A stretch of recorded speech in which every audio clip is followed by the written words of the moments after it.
Okay, there was a lot of negativity on my Jeremy Corbyn video, so I'm going to respond to a bunch of it because apparently the message wasn't getting through. Here's the first one.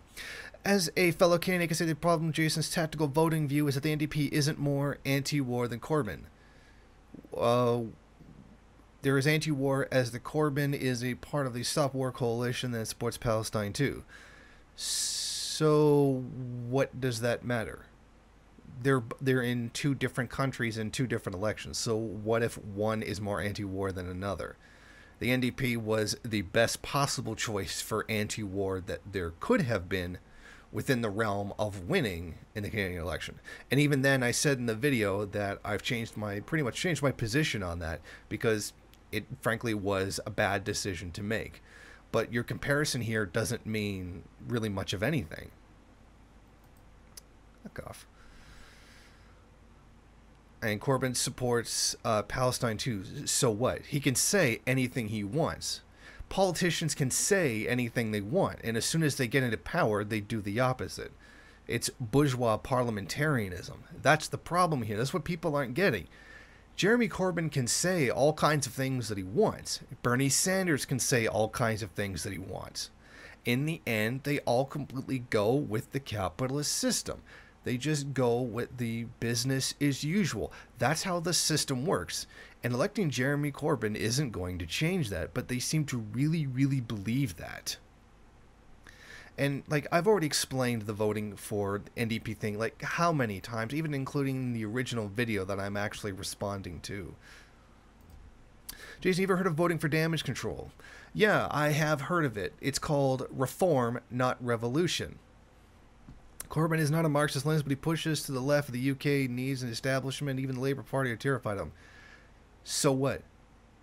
What does that mean? Like, is anything going to change? No. As if voting for Corbyn is going to make anything significant. It's going to stop the war machine? Like, no. So they're going to fund the NHS. So that's pretty much stock and trade for most capitalist countries in the world. So what's your point? All you're saying is that...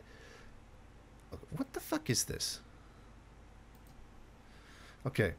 So basically what you're really saying is, I just want the NHS back.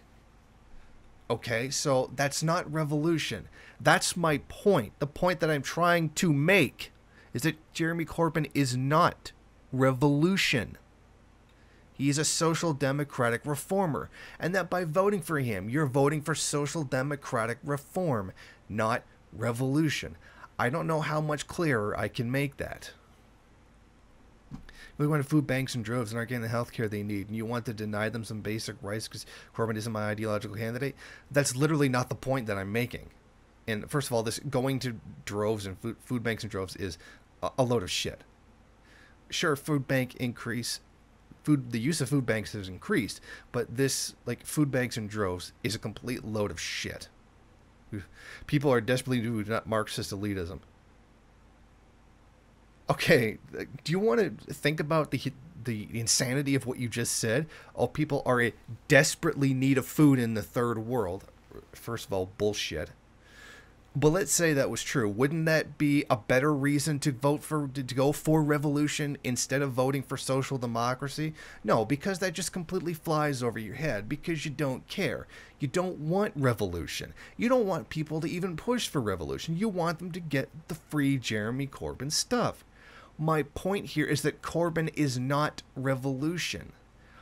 And all of this is just a justification for voting for Jeremy Corbyn, which is not an act of revolution, which apparently they can't seem to accept. Jeremy Corbyn is a socialist choice. Actually, no. No, he's not. If you're a socialist, this one is particularly telling. This person has no idea what they're talking about and completely contradict themselves. If you are a socialist, you should have no faith that socialism can be brought about through the bourgeois state machinery. Okay, I agree. That does not mean we should not attempt to influence it. You just said that socialism can't be brought about by the bourgeois state machinery. That does not mean we should not attempt to influence it. Okay, why should we attempt to influence something that we know doesn't work? With it within the confines of the current state, it's absolutely every socialist duty to vote for Jeremy Corbyn. Okay, you made no explanation here. Okay, if you're supposed to do it, even though you already acknowledge that it doesn't work, but you still should influence it, why? Of course, he doesn't actually give an answer for that. He just says we should attempt to influence it, while he says he already acknowledges that it doesn't work. I mean, he's just contradicting himself here, and isn't even giving an explanation for why he's saying what he's saying. I'm not voting for Jeremy Corbyn because I think it will bring socialism for damage control. Again, this is the lesser of two evils argument.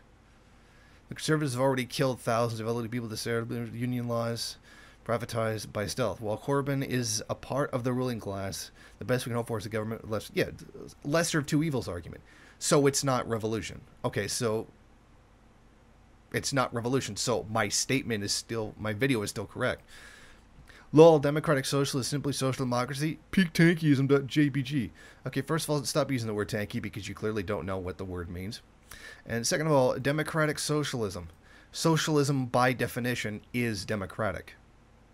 Okay, that's the point. It's not bourgeois democracy. It's proletarian democracy. So technically, democratic socialism is an oxymoron. However, the way that it's used in Western countries is literally just to describe social democracy. So you're wrong. Democratic socialism, in the way that it's used in the West, is simply just referring to social democracy. So you're full of it. And even calling Jeremy Corbyn a socialist is pretty fucking stupid. Although that's not necessarily what he's done, but the implication is kind of there.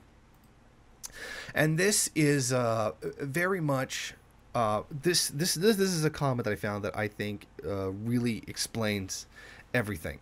On the end of Corbyn's supporters, it's more like fuck proletarian internationalism. Fuck the international working class if we get our social imperialist reforms on a mountain of corpses. Yeah, but okay, revolution isn't happening anytime soon, so perhaps we don't need to be virtue signaling whiny bitches about the next best thing. So basically, fuck building revolution where it can be done because it can't be done here. In other words, the very definition of what first worldism is. Literally, to hell with trying to build revolution because they can't get what they want out of it. So vote for social democratic reform that will continue imperialism because you'll get more spoils out of imperialism. This last one just says everything. Honestly, I don't care right now. I'd rather fight for more than complain about the worst option. There's more important things at this moment in time than idealistic full revolution. That's what you're supposed to be a part of. You're supposed to be a part of revolution or to facilitate revolution. Come on. And there's one more that isn't actually in here, but I should add in here. Yeah, well, if we vote for Jeremy Corbyn, it'll strengthen the left, so revolution will be more possible. First of all, there is nothing in history that suggests that to be true. And in fact, if you had bothered to read anything to do with the Second Internationale and Lenin, he literally criticized that as being anti-revolution because there was a tendency just to do these reforms and not do these revolution.